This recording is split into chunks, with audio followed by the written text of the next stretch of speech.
Welcome, everyone, to Win-Win Women, Challenging Conversations, three women, three decades, and 3 points of view. My name is Colleen Hughes, and I'm an end-of-life care coach and doula and a conscious dying educator, as well as an RN. And I'm Maureen Curis. I am an RN and have worked in end-of-life fields, hospice, oncology, ICU, and I work with people to get their advanced directives and end-of-life planning done. Welcome, I'm Kathleen Putnam, and I'm at nomorefoodtrauma.com and nutritionworksseattle.com, and we're so happy to have you here. And today I am so excited to introduce my friend and dementia expert. She is so passionate about this field. She got into dementia care and working with seniors and helping people on this journey because of her relationship with her grandparents. They are the driving force for everything that she's done over her, close to 30-year career in the senior care industry. She has worked in all facets of senior care, but has a passion for dementia. She coaches people, family members on dementia. She has written a book that she's going to share with us later, and she is a great public speaker. So Angelia Brigance, take it away. Thank you, Maureen. Thank you for having me today. I'm really excited to be able to share about this topic because it is close to my heart. And it is something that affects so many of us across the country right now. So when I grew up, the greatest fear that people had were getting the diagnosis of cancer. And in my own family, there were several people who were diagnosed with cancer. And, many of them didn't make it. A few did, many didn't. But it was the greatest fear. You couldn't think of anything more. We called it the big CA. It was huge then. And then, decades pass, and right now there's a greater fear of Alzheimer's than any other diagnosis that I can think of. Alzheimer's is, it takes over their whole life, and it takes away a life at the same time. That diagnosis is just one of the things that bring about fear in a family in so many ways. Right now in 2021, there are 6.2 million people with an Alzheimer's diagnosis. And Alzheimer's is about 70% of diagnoses of dementia. So there are millions more that have other types of dementia besides the Alzheimer's itself. 2/3 of those are women. So hearing this and speaking with this group is important because 2/3 are women. It is, one of the things that we are unlucky to be able to say, that it hits so many of us related to hormones and stress and all the things that we do. A little greater than 200,000 of those are under the age of 65. So we think of Alzheimer's as something that's affecting someone in old age or senility. People would talk about, they're losing their reality, their grip because of their age. Well, you know what? Dementia is not a part of normal aging. It is not a part of normal aging. But Alzheimer's itself is incurable and unrelenting. It leaves families without the keys to communicate with one another. It is one of those places that people go, I don't know what to do and I don't know what to say. For example, many years ago, I was working in home care and I went into a community and there was the sweetest little lady and she was sitting in her chair and had her little hat on and her little sweater. And I was sitting across from her on the couch with her son and just kind of getting to know her a little bit. And we had a conversation about what she liked to do, and she liked music, and she liked a glass of wine at happy hour, and just having a little conversation. But as the questions kept coming, even though they were gentle and easy, you could see her get a little nervous, and she'd start looking around the room, and her eyes were darting back and forth, and you could feel her anxiety start to rise. And she looked at her son and she goes, "Where's dad? I need dad. Where's dad?" And unfortunately, before I could butt in, before I could do anything or say anything, the son looks at her and goes, "Mom, don't you remember? Dad's dead. He died years ago. We went to the funeral. Dad's gone." And the little lady crumbles in her chair. Her head goes down, tears start rolling. And not only was her heart breaking, her son sat next to me with his heart breaking because he caused this in Mom. He brought up this memory that she had forgotten all about. And I had to sit back and go, okay, calm her down just a little bit. And I asked the son to step outside with me for a minute.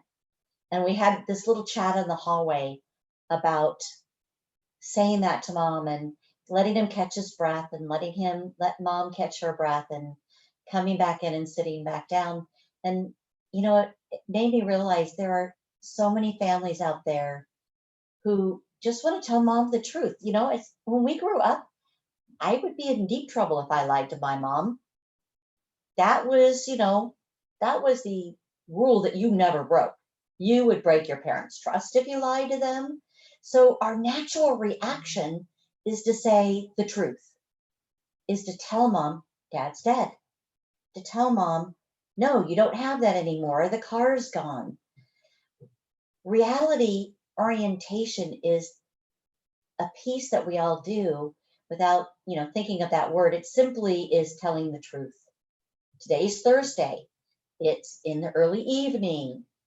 The weather's this. We live wherever you're living. I live in Georgia. You may be in Washington or Oregon or anywhere across the country right now. But those are the facts, right? Those are the truths.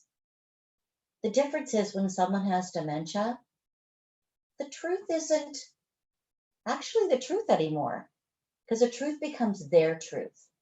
And when we challenge someone who has dementia with the truth that they believe, you're basically calling them a liar. You don't know what you're talking about. You don't understand anything. And they get defensive. Of course I know what I'm talking about. I'm older than you. Who are you to tell me I don't know what's going on? There's an anger, or there could be that crushing sadness that lady felt right then. The other thing that families sometimes are taught or go through is they think about this word that came up years ago called the therapeutic lie. Now, I don't care what word you put in front of lie. There's no word to me that makes lie good. There's no word that you put in front of lie that makes it good for the person who's going to receive it, because it's still a lie. And most of the time, we know when someone's lying to us. It's that gut instinct. And I'll tell you, someone with dementia is really connected with their gut instinct. We don't like to be lied to, and we usually know when someone's lying to us. But the therapeutic lie would be, had the son looked at Mom and said, "Mom, Dad's at work right now. He'll be here later. He had to go do something. He's out of town on a business trip." Anything to make Mom stop asking, at least for now, with the hope that she would forget what was happening. Mom usually doesn't forget. It stays there. So I've told you, reality orientation isn't a good thing. And I've told you don't lie. I haven't told you what to do. But there are things you can do. There's some very simple ways that you can answer these questions and help them without lying and without telling them the actual facts of the day. So one of the things is a simple question. When Mom asks, "Where's Dad?" I need Dad. Where's Dad? Is, tell me about Dad. Tell me about your husband. Tell me about him. Because usually what's happening is someone has an emotion or a memory that's floating to the top that they need to release. So the little lady who was being questioned, and she got to the point where, I don't know the answers to these questions, and I'm feeling nervous about it. Dad would be the person who would come to her rescue. So she was looking for Dad. So when I say, tell me about Dad, it allows her to tell me a story. It allows her to share an emotion. And in doing so, you can release some of the anxiety that they're feeling. It allows some of that to dissipate, to disappear, to at least lessen in some way. And as you're having that conversation, so she tells me about Dad. Oh, he's this, and he used to restore cars. Tell me about the cars. Tell me about this. So you really walk a person away from the original question, but in doing so, you allow them to share their life. And one thing that we ask is, as they're sharing their life, we let them share the life they remember. Because the truth doesn't really matter in that instinct. It's their truth, their realization of what their life was. Because the memories may get mixed up, but does it really matter? No, it really doesn't. It's just a part of what's going on. We want them to be able to share the story. And I've had it at times where a little lady or a little gentleman will look at me and say, you know what? My husband died. He died a long time ago. I really miss him. He was a good husband. That reality sometimes will bubble up. And as caregivers and as families, we want to make everybody feel good. So sometimes we shy away from that and we're like, oh yeah, but it's all good. Let's remember all the fun things. I don't know about you, but there are days I feel sad. There are days I struggle with emotions. And it's okay for our parents, our moms and our dads and the people we love to struggle with their emotions. Say, I really miss Dad too, Mom. He was a great dad and I really miss him. I bet you miss him too. Because validating someone's emotion says, I see you and I'm here with you. And I don't know what to say right now, but I'm going to be with you right here, right now, and just be with you and just sit with it a little bit. And things will move on because their minds do that.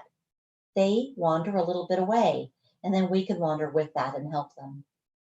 But it's a thing to watch out for, because that is one of those questions like, I remember when Dad died, and you're like, uh-oh, what do I do? What do I say?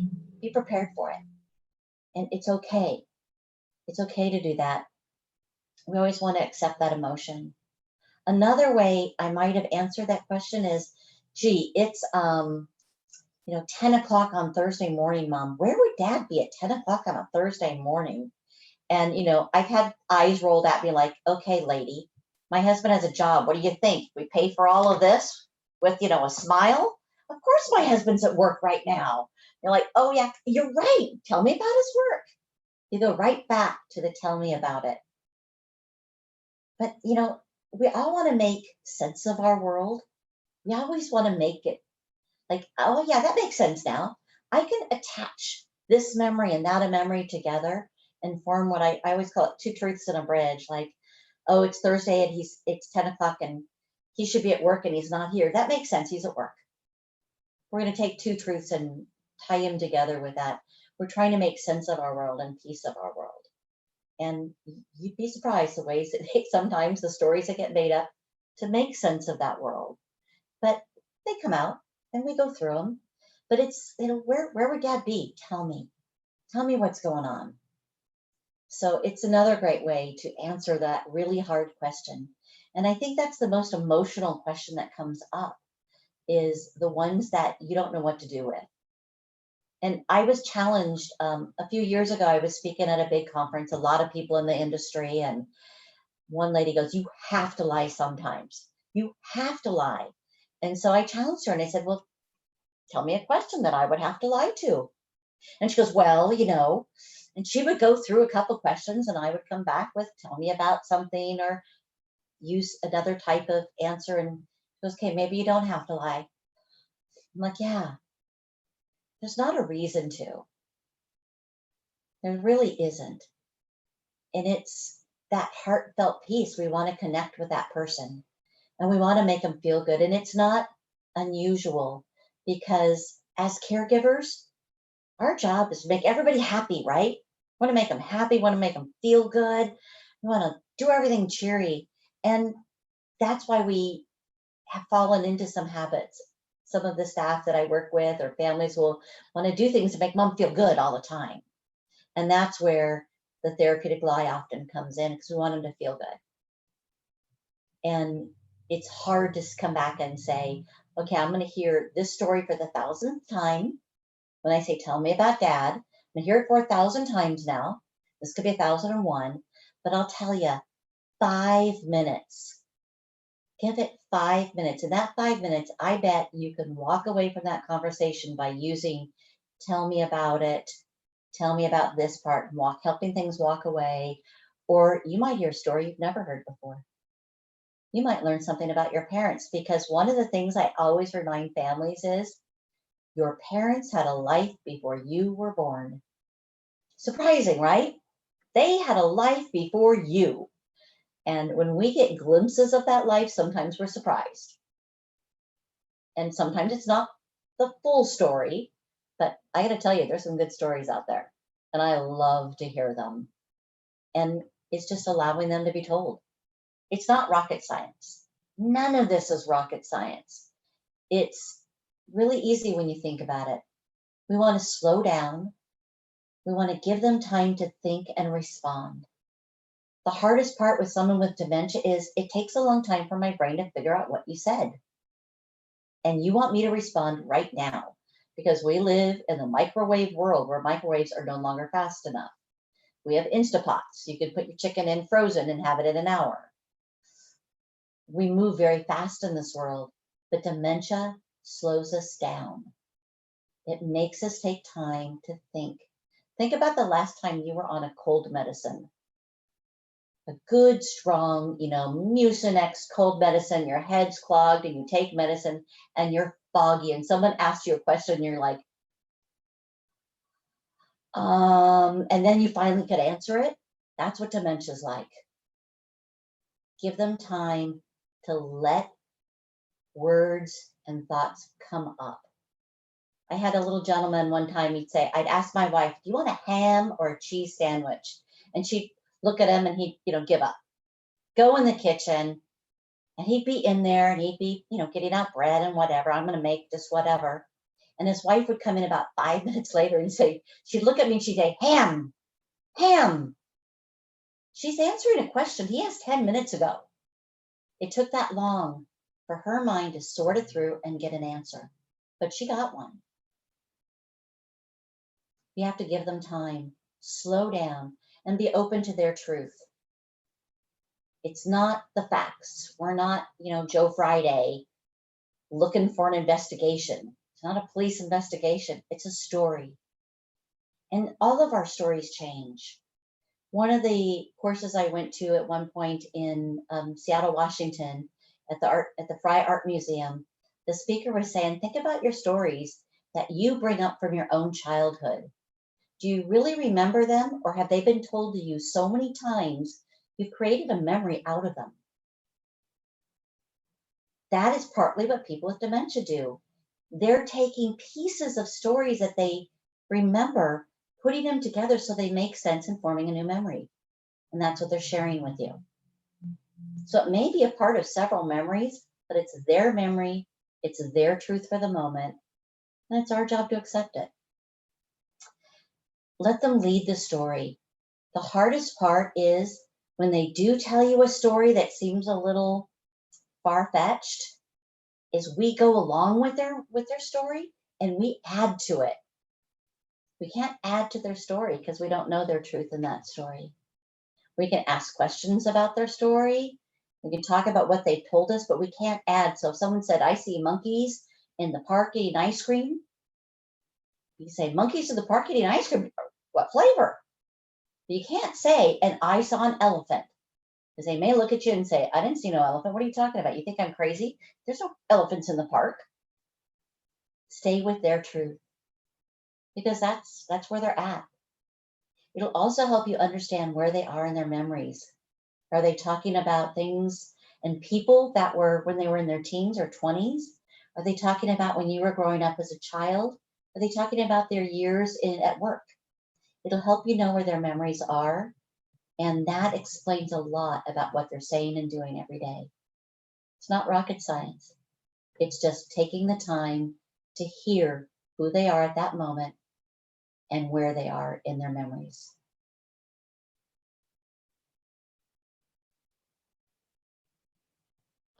That was amazing, Angela. Thank you so much for sharing your expertise. I know we probably all have questions. Do you guys want to jump in with any?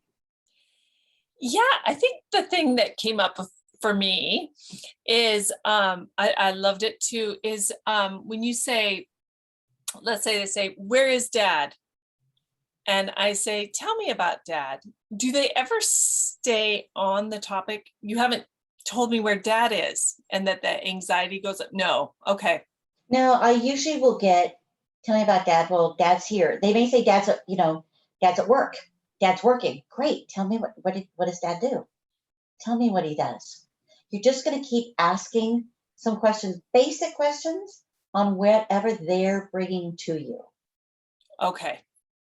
You may get the question, where's dad, again 10 minutes later, and then you're going to start over again. And that's okay. Just have to be ready to hear it. And if they still ask you, you could go back to then the second way of saying, okay, it's 10 o'clock on a Thursday morning. Where would dad be? So you can help direct them to a certain memory. Got it. Angela, you bring up some really wonderful things. I used to work on a geriatric unit a long time ago, and we had research at that time on Alzheimer's and didn't know half of what we know today. And though we're still not close enough to a cure, from what I understand. But, when you say stay with their truth, I love that, because the people I'm talking with today, they'll tell me what's going on with their mom or dad that has dementia, but they don't approach it like that. Oh, dad will be home soon, just like you said. He's died 10 years ago. And I'm just wondering, we have Alzheimer's associations now, we have support groups, and sometimes I'm just surprised that people don't know what you're sharing at this point. There's still a lot of people. I mean, reality orientation, when I started in this 30 years ago, was what we taught, right? I worked at a nursing home. Every day is Thursday. It's this time. This is the weather. And you just pounded it every day. I'm glad that part's gone. But there are a lot of places that still teach the therapeutic lie.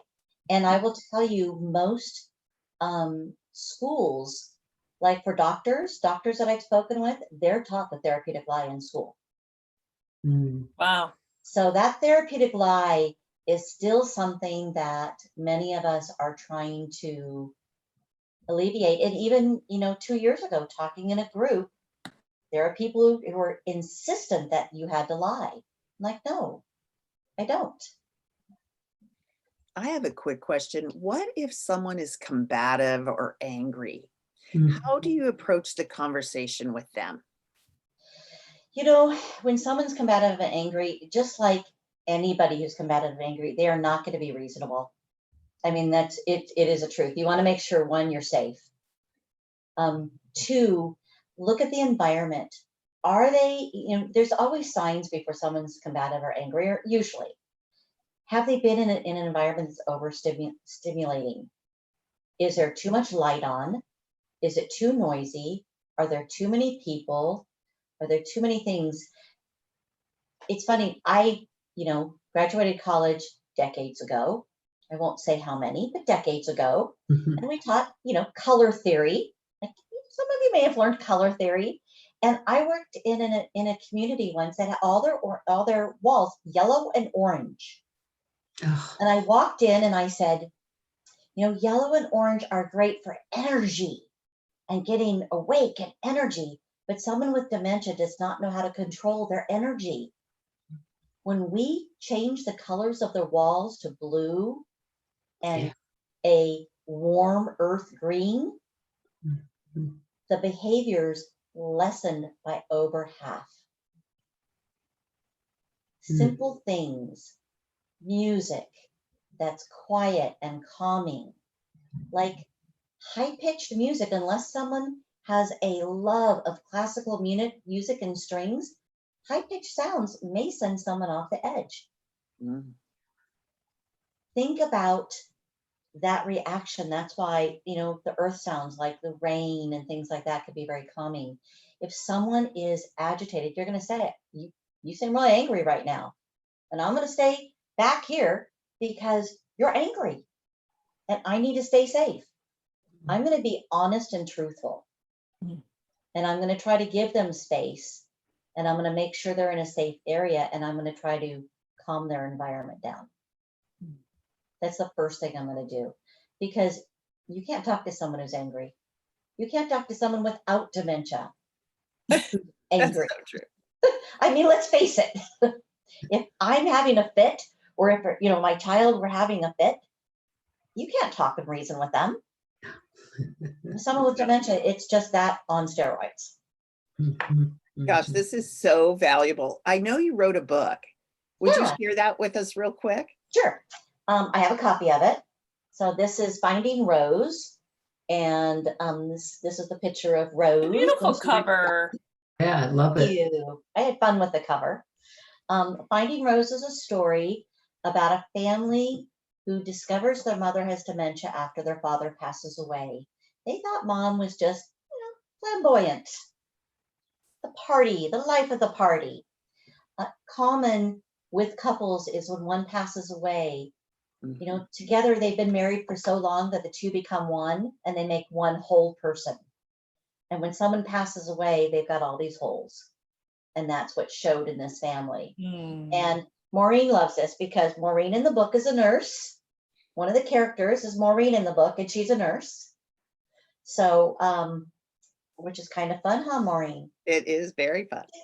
And it's a story about the family, and the lessons, like I was talking about just today, are all taught through the story. And then the last chapter are all the lessons written out for you. So it makes it easy to read and go back and understand.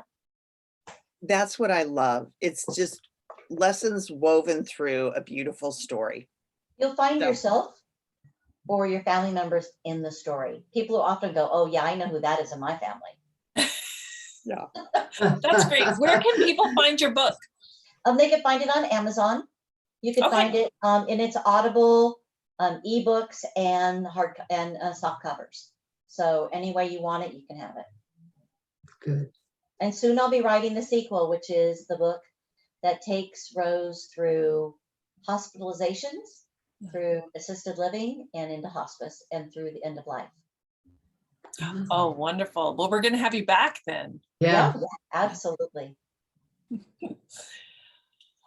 Well, thank you so much. And thanks everyone for joining us today. We are Win-Win Women and Challenging Conversations. We'd love to hear from you about what are the challenging conversations would you like us to talk about? What are the things that keep you up at night or cause you to worry, or you've had some regret because you haven't had the conversations? Bring those conversations to us. We are on Facebook at Challenging Conversations, and we're here every Thursday at 4:00 Pacific Standard Time. And what are we talking about next week, you guys?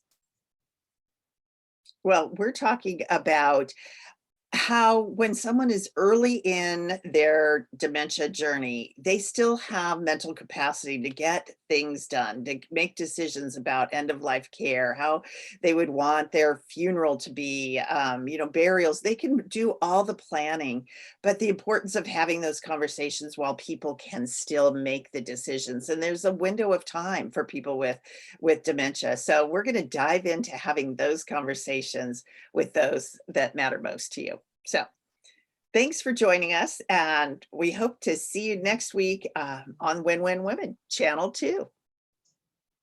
Thanks, Angela. You're welcome. Thank you, Angela. It was wonderful. My